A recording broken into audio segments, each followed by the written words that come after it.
Ahora sí hablemos de lo jugoso, Alejandro. Vos que has estado metido en controversias, en Ya. escándalos nacionales e internacionales. No, No, mentira. problemas. El arte también te puede generar problemas, ¿no? Ah, Vos sos una persona que en general ha estado alejado de los medios, es difícil conseguir entrevistas. De hecho, no sé qué hago acá, cómo te convencí, pero acá estoy. Sin embargo, sí, tu arte, tus posiciones políticas mm, te han llevado a estar en boca de muchos y no siempre amigos, no mm. vamos a decir enemigos. Y fueron hechos que se hicieron muy públicos también. Persona no grata de Oruro. ¿Cuándo fue la última vez que fuiste a Oruro? Debe ser un año, Ah, volviste. pero como Incógnito, incógnito. con bigote. Bueno, vos tenés un famoso dibujo Mm, que no lo tomaron muy a bien los orureños. mm. ¿Al orureño le falta humor? ¿No se ríe de sí mismo? Porque no sos la única persona no grata para la ciudad.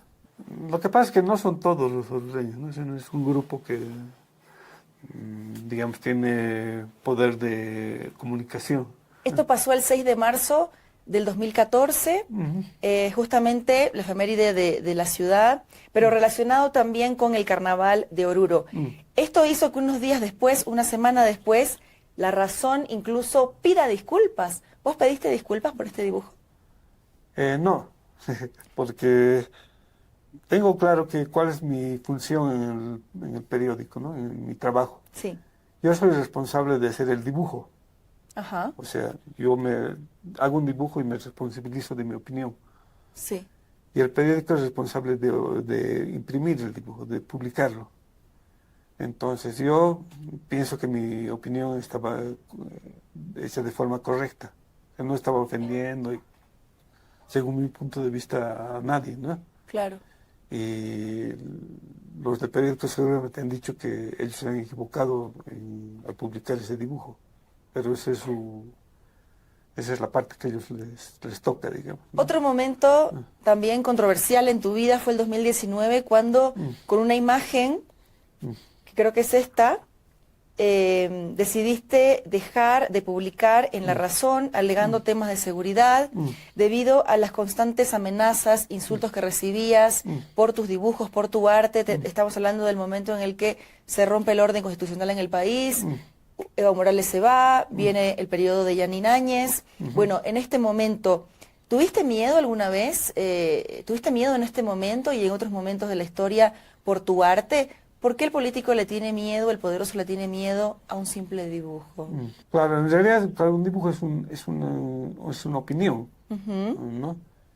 Porque un dibujo es una cosa pequeña, es un dibujo de 10 por 15.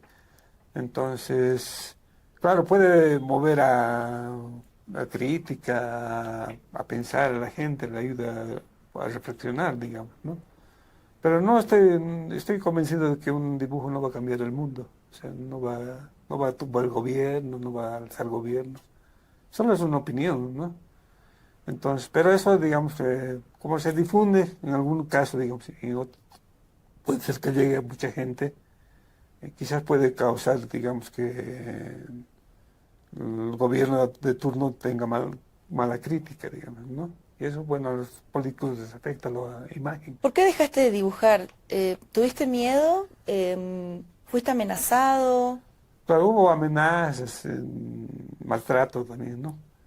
Pero yo dejé de dibujar porque pienso que un periódico es un trabajo en equipo y me parece que tiene que haber una relación entre la gente que trabaja en equipo que tiene que ser fluida y entre semejantes, digamos, ¿no?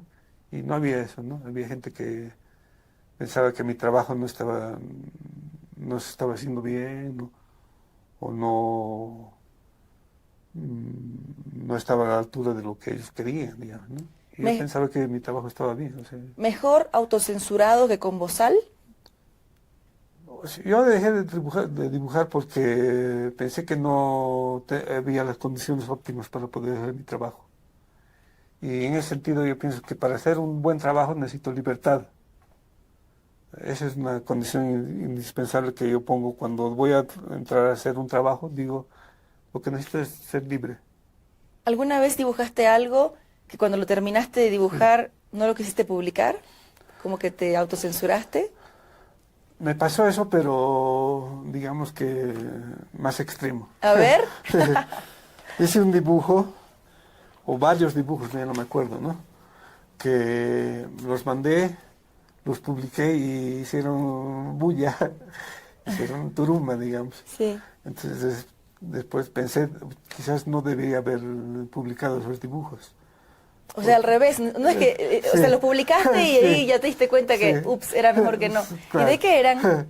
De todo, o sea, por ejemplo, ese del carnaval, ¿no? Ah. Lo hice y a mí me pareció bien, o sea, Claro. solamente viendo la respuesta de algunos sectores de la sociedad, quizás pensé que, no dije que estaba mal, sino que había causado esa reacción. Claro.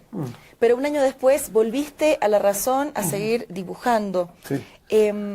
Decías, voy a volver cuando las condiciones sean mejores. ¿Las condiciones mejoraron? ¿Qué te hizo regresar?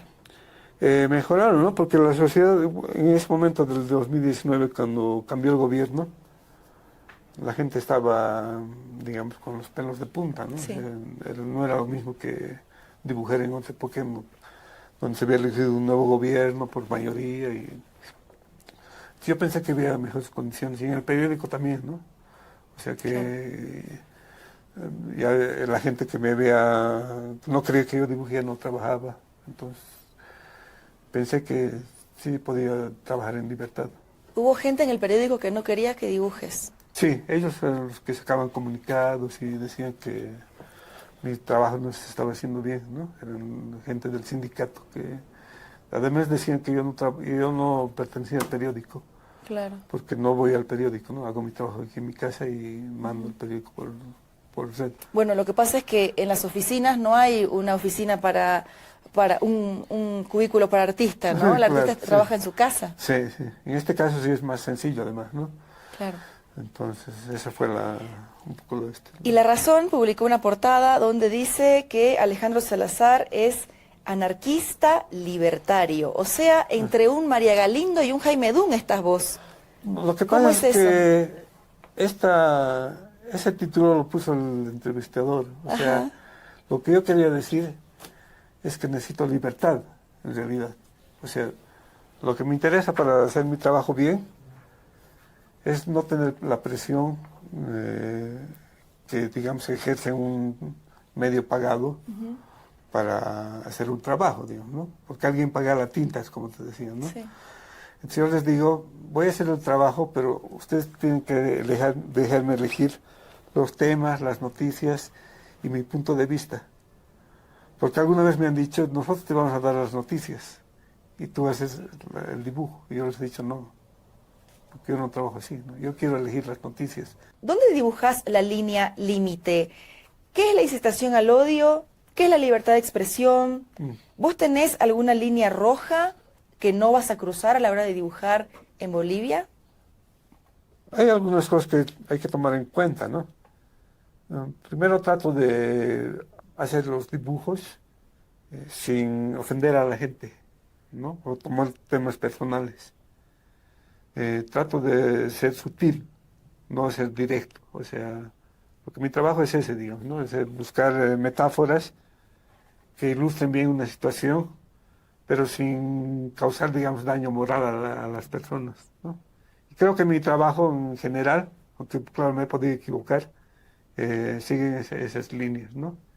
Y hay una línea que creo que no debería cruzar nunca, es la de que mis dibujos causen daño a las personas. Digamos que si dibujo algo, a causa de ese dibujo maten a la gente, ¿no?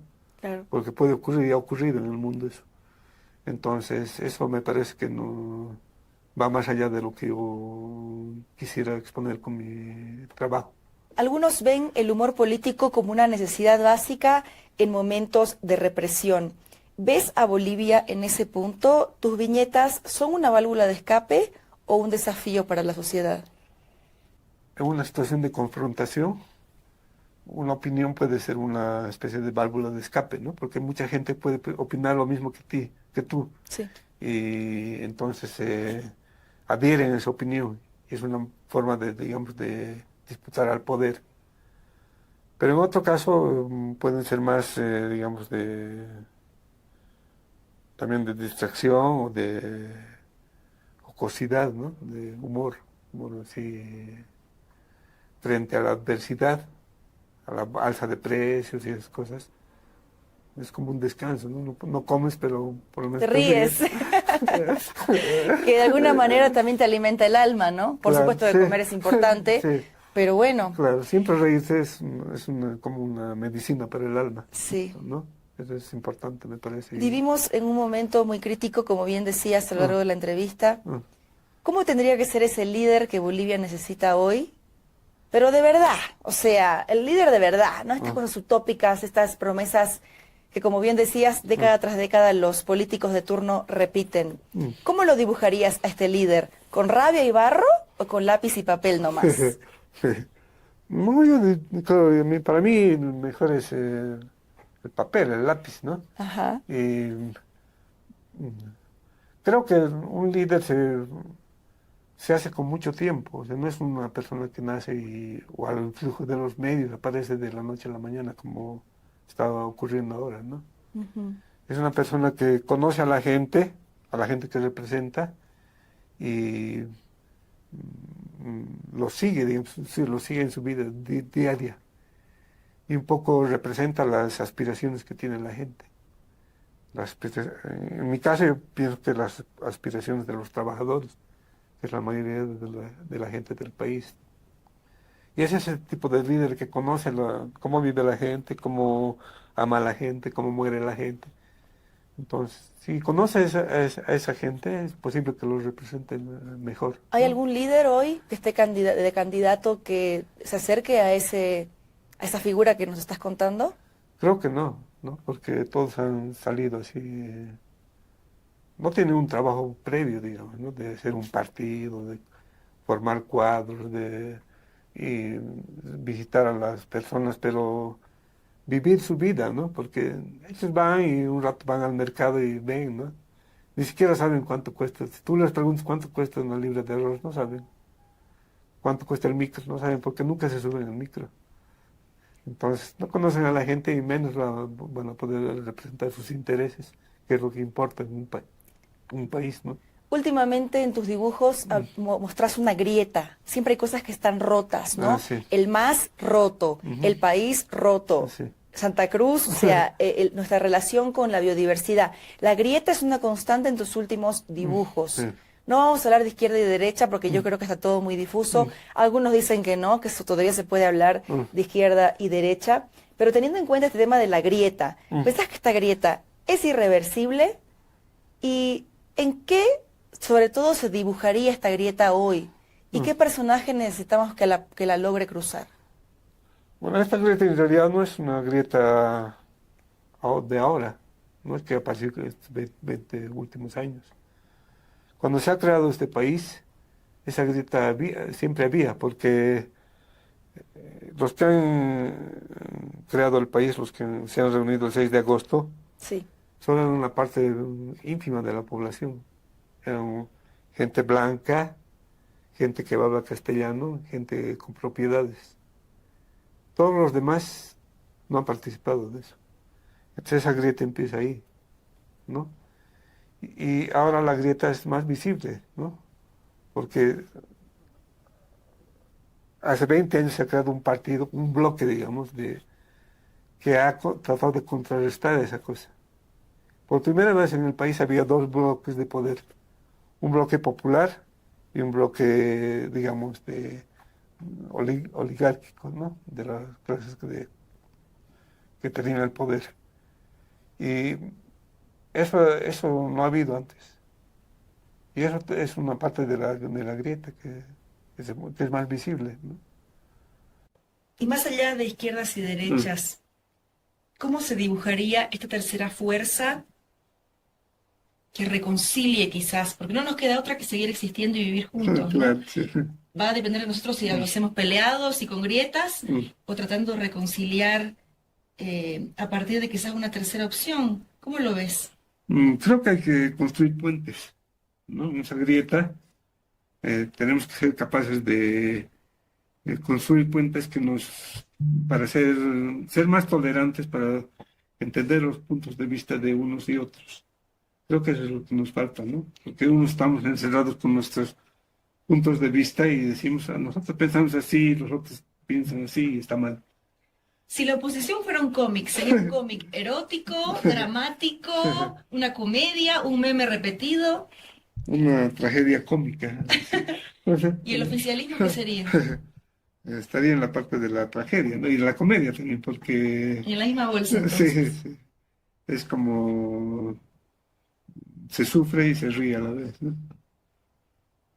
Y no hay final feliz, sino que es un final como medio abierto. Mm.